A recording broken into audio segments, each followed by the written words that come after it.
Thanks for joining us, everyone. It's nice to see some familiar faces for the first time in quite a while. Let me just start off by saying I hope everyone's safe. I hope your families are healthy and everyone's doing well. You know, we're all doing our part to make sure we can get down to BMO Field sooner rather than later and get the boys back between the lines playing. We're all Zoom experts on here now, but let me just run through a couple of housekeeping rules. If you have a question, please utilize the raise hand function. I'll call on you. You can unmute yourself, ask your question. Just a reminder to mute yourself after your question. And if you're not speaking, just remain on mute so we don't get any feedback. It's all pretty straightforward. If you can't figure out the raise hand function, you can send a chat in here or send me a text. We'll figure it out. So with that, I'd like to introduce the newest quarterback of the 17-time Grey Cup winning Toronto Argonauts, I might add. Nick Arbuckle. So let me just add him to the spotlight here. And we'll open the floor to questions. So we'll go to Zick. I promised you first. So Zick, go ahead, unmute yourself and you can ask your question. Am I good? You're good. Oh, thanks. Hey, Nick, thanks for doing this, first of all. Of course, I'm glad to be here. Well, that's cool, man. Seem like a good guy. Hey, Nick, I know it's been a very unusual one calendar year for you, but how do you put into words everything that's happened from going through a non-playing season to now being an Argonaut? It's been a really just crazy adventure so far. I mean, just for the past really 12 months, ever since the last season ended and I was going into free agency last year. And it's been just full of life events, both football wise and non-football wise. We moved out to Ottawa last year shortly after free agency, and we had our baby here. Then, we went through the turbulence of not knowing when the season was going to happen and dealing with COVID and the lockdown. And then this year, going into free agency, not even knowing I was going to become a free agent, but going through like the contract restructuring phase, I didn't expect or, foresee not being back in Ottawa until, maybe the weekend or so. And so it was kind of a quick turnaround, and but I couldn't be happier to be in the situation I'm in now. And I think it all, it was a long way around to try to get to Toronto. And but I think in the end, being back with Dinwiddie and a lot of the players that I'm familiar with, and just the coaching staff in general was really excellent, and I can't wait to get down there. So I feel like I'm in the place where I'm supposed to be. And Nick, two very quick ones for you. One is, can you just elaborate on your relationship with Coach Dinwiddie? And I read an article where your wife at one point had 3 different jobs. Is this sort of like your time now to pay her back? Yeah, that's kind of been this past year, like just with COVID, really just being able to be a stay-at-home dad and be here and helping, with the family at all times. And, neither of us are really working, but that's just kind of been my CFL journey as far as everything that it was a long way of getting here from, being done playing football in college in, the beginning of 2016 and not getting my first CFL opportunity until 2018 training camp with Calgary.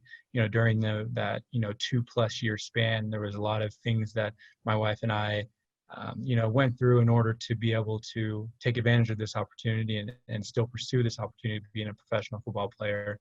And so now it's just all kind of coming into fruition of being able to be a starting quarterback and,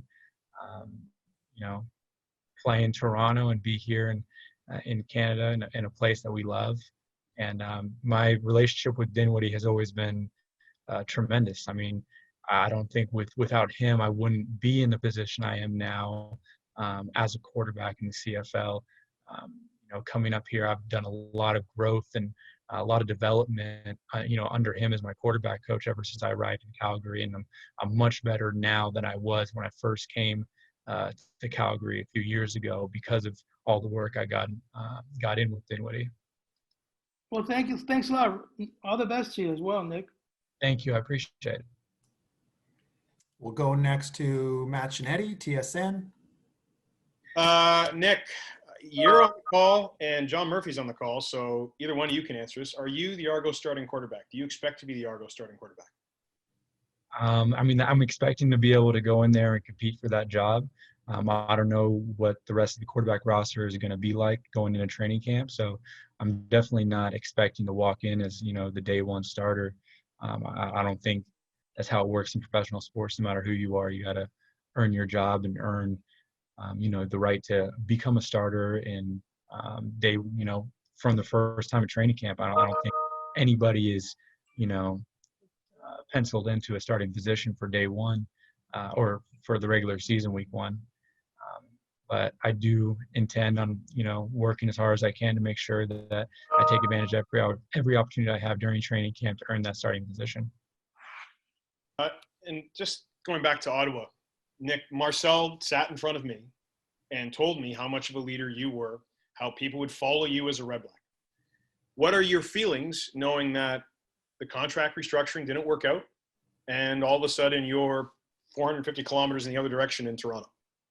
Yeah, I mean, it was a lot of emotions over the weekend because I felt like ever since we started some contract restructuring in December that me and my agent were being more than fair in consideration with all the other quarterbacks and what they were doing within the league. We had proposed to take, more than double the percentage pay reduction of quarterbacks like Cody Fajardo and Vernon Adams and Trevor Harris. So I knew that what we were offering to sacrifice on our contract was more than enough to make it work within the cap room going into the 2021 season.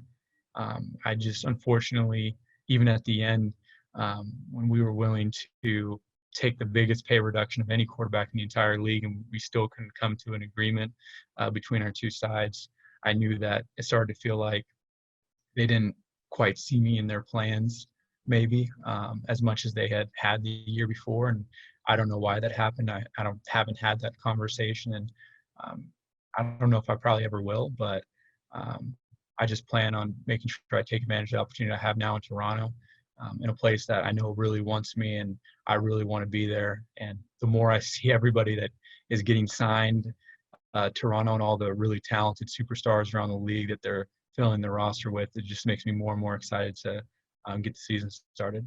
And very quickly, how excited does it make you to see guys like Martavis Bryant and DeVaris Daniels and Eric Rogers, well already? Let's say, okay, let's say you are the starter. How exciting is this offense knowing your relationship with Ryan Dinwiddie?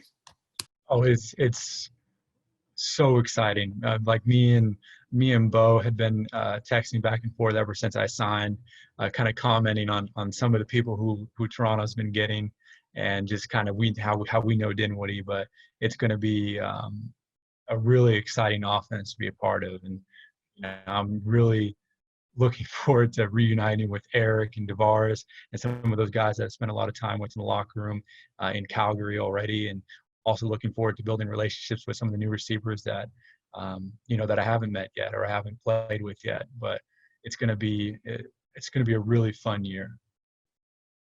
Thanks, dude. Thanks, Matt. We'll move next to Frank Stanici, Candid Frank Live. Go ahead, Frank. Frank, don't forget to unmute yourself. First time caller. Nick, we had a chance to meet a couple of times, and as a backup quarterback, now you come and we've discussed, you've mentioned that you will in fact try. Obviously, there's a better opportunity here than there was in Calgary. All due respect to all the quarterbacks that might be vying for that position, what makes you the quarterback that the Argos should call their number one? Well, hopefully come training camp, I can show that I should be the starter and that I've earned that job through just my work ethic and the work I've put in from the last time Dinwiddie's seen me in 2019 till now, and how much better of an athlete, better of a quarterback, and better in all facets of the game I've become, and also my familiarity and in the offense.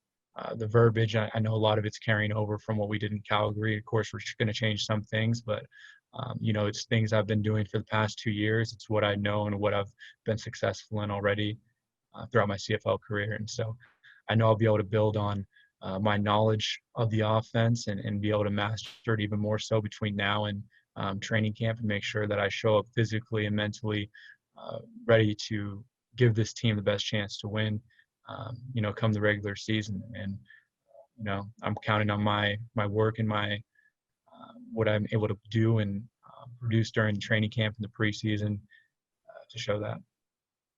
If I may, a follow-up.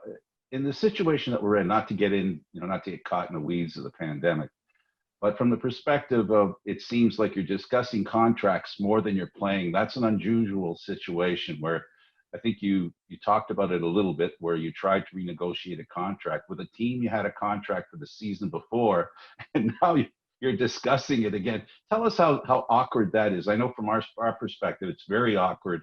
It's unusual. And how have you dealt with it emotionally? I'm still dealing with it emotionally. I think just having the support system that I do from family, from my wife, from people around the league, players and coaches and stuff that I've grown close with, we're all kind of going through this same whirlwind of, an experience, an unusual experience. I mean, I've now signed 2 contracts, negotiated, or been in the process of negotiating 3 contracts since the last time I played a game. And, this is going to be my 3rd CFL city since I've played a snap of CFL football. So it's a really weird experience, but, I'm trying to embrace it the best I can. And my wife is very open to the idea of, just going wherever we're needed, wherever we're wanted, and making the best of the situation that we're in. And so we're really looking forward to be able to get to Toronto and kind of put this contract, stuff that we've been going through in the rearview mirror, and just focus on football and focus on making sure that we have a great 2021 season. Welcome to the CFL family in Toronto. It's been a pleasure talking to you, and thanks again for taking the time. Thank you. I appreciate it. Thanks, Frank. We'll go next to Sean, our very own Sean Bowen. Go ahead, Sean. Nick, congratulations. Just kind of wondering, what was the courting process between you, Pinball, Murph, and Coach Dinwiddie, and how they reached out to you, and what they were saying to you to entice you to come here to Toronto? We heard, for one, I kind of knew their standpoint more or less just from the year before. I knew from when I was a free agent last year that, our Dinwiddie and stuff, from our relationship that we had while I was in Calgary, that, that he wanted me to be his quarterback. And I know things didn't work out then. And so after I got released this year, very shortly afterward, my agent and myself, were in contact with Toronto, and from, Pinball and Murphy and Coach Dinwiddie, and they made it really clear and obvious that they wanted me to be their quarterback there. And that was something that I had started thinking about over the weekend when I thought that we might not be able to come to terms with Ottawa. And I started thinking about, okay, well, what other possibilities might there be? And then I saw, the weekend trade that Toronto made with Calgary to pick up Eric Rogers and Cordero Law and Robertson. And I started thinking about, okay, this roster is really developing into something great. I looked at the coaches, saw what a great staff it was, started looking up some of the houses and stuff in Toronto to try to get a gauge on how extreme this housing market I've heard is. And just kind of the more I learned about Toronto, the more I started to fall in love with the idea of playing there. And so once they got in contact with me when I became a free agent, it kind of was, the clear and obvious choice of where I wanted to be and where I thought I could do the best. I'm sure we can talk about the Toronto housing market at great depth later on once we kind of meet in person here in Toronto. My last question, when you're coming into a new team but you have a familiar coach, does that add more pressure or take away pressure in your stance? That's a good question. It's Probably takes away a little bit of the pressure, I guess, to learn an entire new offense. That's never something I've been scared to do. I've been really good in my entire career of learning offenses very quickly and changing terminologies. It's always kind of been a really strong point of me and something I've embraced as a challenge because I love football and I love football schematics and philosophy, and I love learning new things. But the idea now that I can just continue to master the offense. Now I'm not trying to learn, football 101 version of the playbook. I'm, more at advanced level now, and I can dive deeper into the specifics of what we're trying to accomplish as an offense. Makes it a little bit easier for me just to kind of commit to that and also be able to focus a lot on physically preparing myself for the season as well as mentally. So, I'm excited for that opportunity, and I can't wait to get started in Dinwiddie's offense and see all the things that might be a little bit different than what we had done before. Thanks, Nick. Thanks, Sean. David Marsudi, Fansided. Go ahead, David. Oh, thank you. Welcome to Toronto, Nick, first and foremost. Just the last few years, the Argos have really been trying to find that answer at quarterback ever since everything with Ricky Ray and his retirement. How do you see that challenge for yourself to really solidify that position and make this a long-term thing for you? I know you're planning to move here and that's how you plan to embrace the city. How do you plan to help finally solidify the answer at quarterback really for the Argos? I haven't thought too much, about trying to take on the task of solidifying a quarterback position that might not have been stable for the past few years, because that's just unneeded pressure of trying to take on the legacy of past years. For this year, really my focus and what I'm going to be working on moving forward is just trying to make sure that I'm the best quarterback I can possibly be to give Toronto the best chance to win every game and make sure that we can compete and win a Grey Cup at the end of the season. And then take it from there. I'm not trying to focus too much on the history or legacy of what had happened in Toronto before. Like, I respect people that have done really great things. I know Toronto's won a lot of Grey Cups and has had a ton of Hall of Fame players, including the general manager, and it's an incredible legacy. But moving forward, just to focus on what I can control, what I can accomplish on the field, to make sure that I'm the best quarterback I can possibly be for Toronto. And just a follow-up to, who have you heard from so far of your teammates that have welcomed you? I'm sure you've had many that have, but who's kind of stood out to you? Oh, so many people. Honestly, so many people, from just not players, but coaches and media people and fans and family members. It's I still haven't even got a chance to get back to everybody yet. I've had to put down my phone a couple of times just to relax and take a break, and taking care of a baby throughout the day also doesn't allow me to have a lot of full-time or free time to get back to everybody at one time. But like Eric and Bresk are guys that I've been talking to throughout the 2020 and throughout the off season. So they were some of the first people to welcome me and congratulate me and talk to me. And Davaris, me and him started talking, I think it was on Monday, like right around when I signed. And it's just been, there's more guys than that, but just so many people and coaches have reached out to me. And it's been a tremendous feeling to know that so many people are excited for me to be there, just as I'm excited to be there. All right. Thanks, Nick. Thanks, David. Austin Owens, you're up next.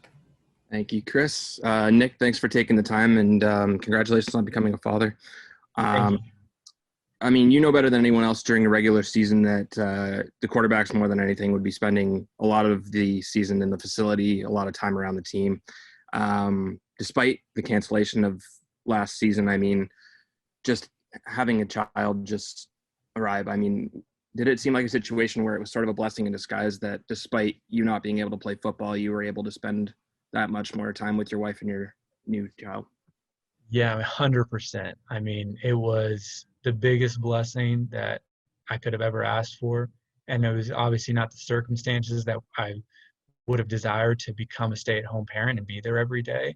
Nobody wants to, kind of lose their job in a sense, in which I don't get to go to work or get paid for what I'm doing.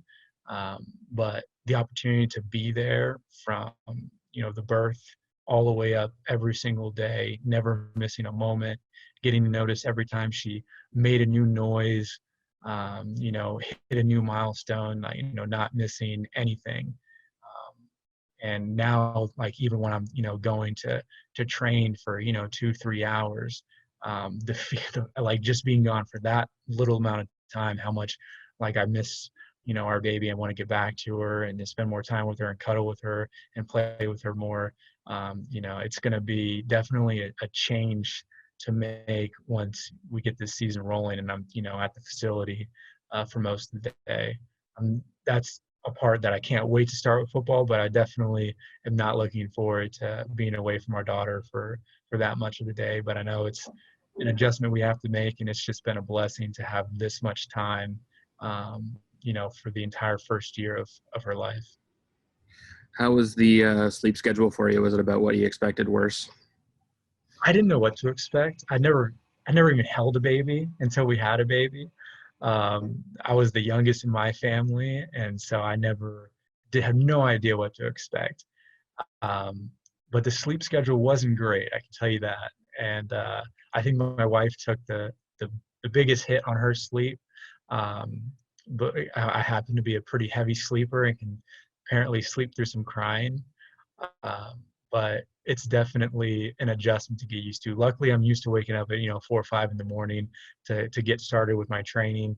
But getting up at like 2 in the morning and then 4 in the morning and then 6 in the morning, that's something I don't think anybody should ever get used to. Thanks, Nick. Thanks, Austin. We'll throw it back to Candid Frank. Go ahead, Frank. Second time caller, Frank. Mute. Sorry, I'm trying not to. Okay.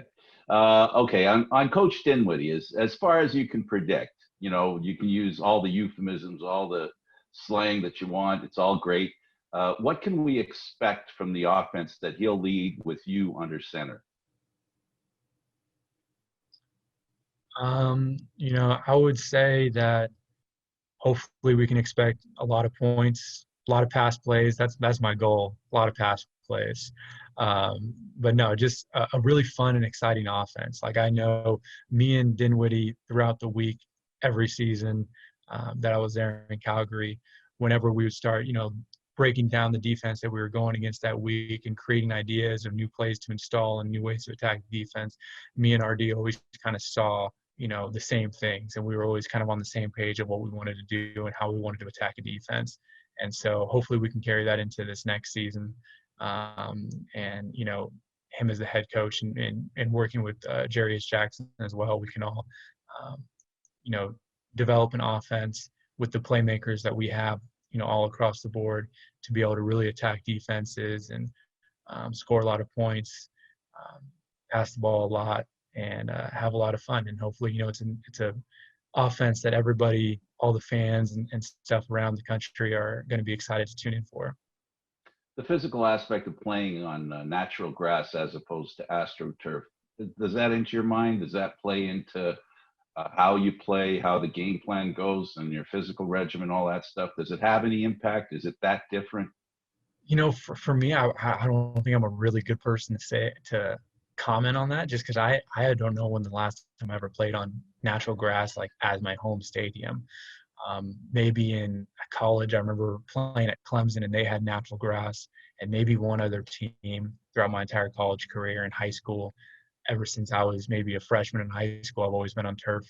But as a quarterback, I know it's supposed to be, good and better on your joints and to play on grass and a little bit easier.